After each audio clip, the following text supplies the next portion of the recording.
Il y a quelque temps, j'ai rencontré un éducateur, Tom. Il était très inquiet à propos d'un jeune dont il devait s'occuper et qu'il ne parvenait pas à voir. Il en était certain. Le jeune, continuellement en fugue, se prostituait et dormait dans des caves. Oui, Tom était très inquiet et il se sentait en échec de ne pas parvenir à jouer son rôle d'éducateur et de référent.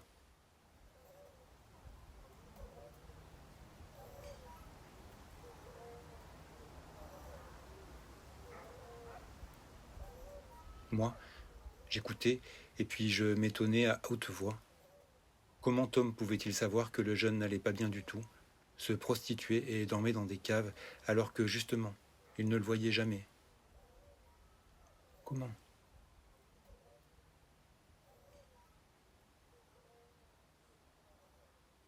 À cela, pas de réponse. Et Tom n'en démordait pas. Il en était certain, c'était tout. Et puis, comme je restais là, il justifiait. Avec le passif de ce jeune, rendez-vous compte, il a été violé enfant. Comment pourrait-il en être autrement? C'est certain, il se prostitue. De mon côté, je restais incrédule.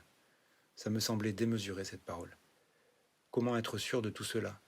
C'était d'autant plus troublant que Tom continuait et m'expliquait qu'avec son collègue, ils avaient demandé aux jeunes de venir à 2 rendez-vous hebdomadaires, les mardis et jeudis après-midi.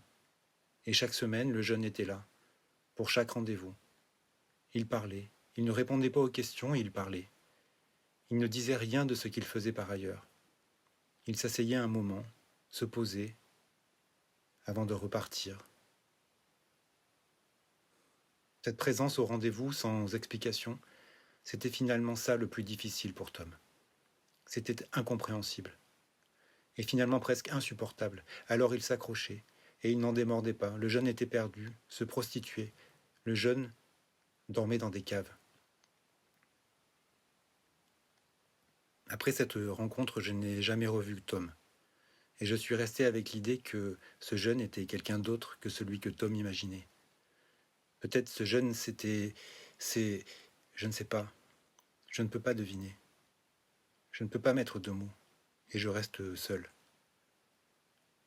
Dans ces moments un peu inconfortables, alors je me souviens que lorsque j'étais enfant, je me demandais si ce que j'avais appris comme étant bleu, vert, rouge, orange, était aussi bleu, vert, rouge, orange pour les autres.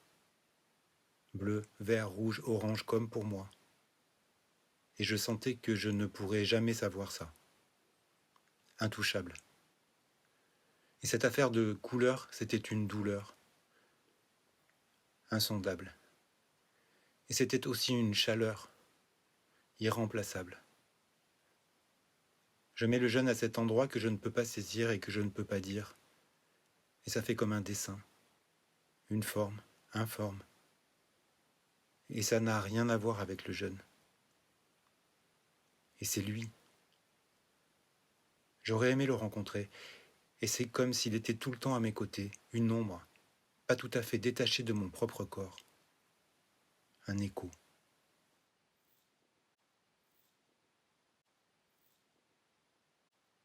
Non, je sais pas trop. Mais j'ai une phrase, si tu veux, que j'ai écrite la dernière fois,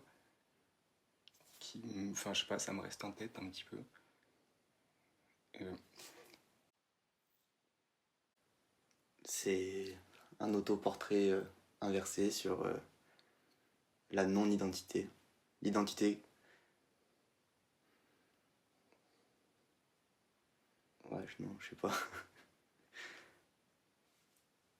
Sur ce qu'on croit, ce qu'on croit penser et sur ce que notre imagination peut créer. Le corbeau croasse et l'herbe croît, le crapaud coasse et moi je crois. J'ai pas d'apôtre, j'ai pas de croix,